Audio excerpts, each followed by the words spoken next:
Hi there, I'm Rick Ray. I have one of the best jobs in the world. I get to travel all over the globe to shoot stock footage. A few years ago, I found myself heading into a remote part of northern Kenya to capture rare footage of a sacred Samburu cave and canyon near the border with Somalia.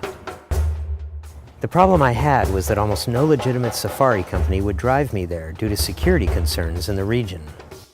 So finally, I found a couple of guys out on the street in Nairobi who were advertising themselves as drivers, and I hired them, even though I didn't know who they were. They weren't really licensed, but they claimed that they had been to Marilal many times and taken people there over and over.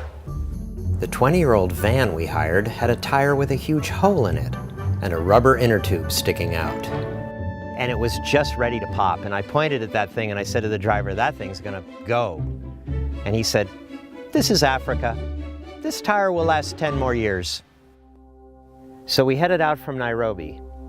Anyone who's ever been to Africa knows how rough the roads can be.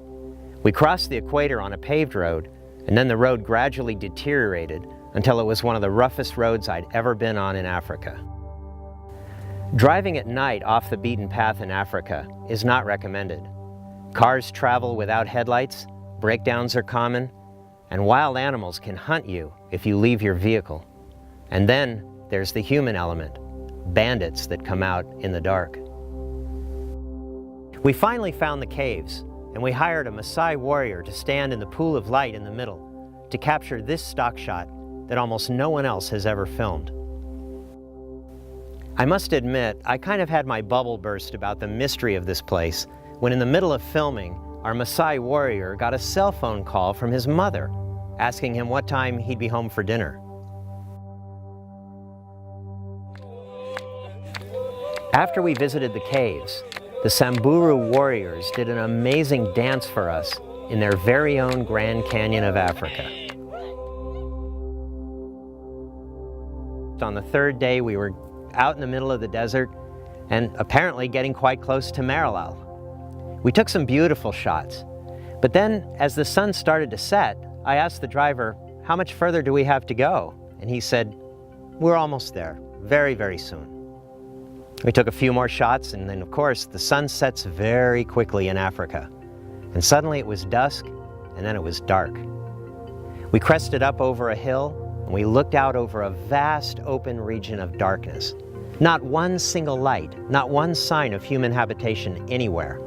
My driver climbed up next to me and we looked out over this, and I said, "Where is Marilal?" And he said, "Sir, may I be honest with you? I've never been to Marilal." We drove for hours through the dark, and I fell asleep.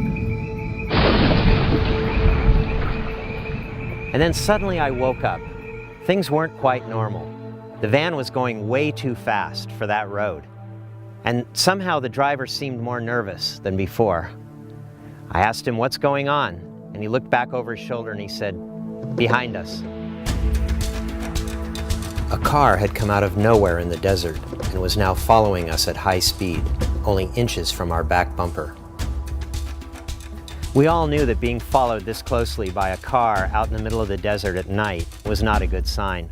There wasn't a lot we could do but try to outrun this vehicle and make it to Marilal. One of us was going to make it anyway, and hopefully it was going to be us. I certainly didn't want to end up looking like one of those carcasses or piles of bones that I'd been filming just a few days earlier. So what happened? Well, obviously I'm here. We got there first. We later learned that a vehicle matching the description of the one that chased us was responsible for numerous hijackings and robberies at night on this very same road. These are the kinds of adventures I get into when I go around the world shooting stock footage. You know, the day after all this happened, we were on a paved road heading back to Nairobi, and that tire went flat. My driver and I just looked at each other. He jumped out, grabbed a spare tire, grabbed the jack, and proceeded to punch a huge hole in the bottom of the van. But this is Africa. Hakuna Matata, why worry? It'll last another 10 years. But that's a story for another time. For now, I'm Rick Ray, and I am Shutterstock.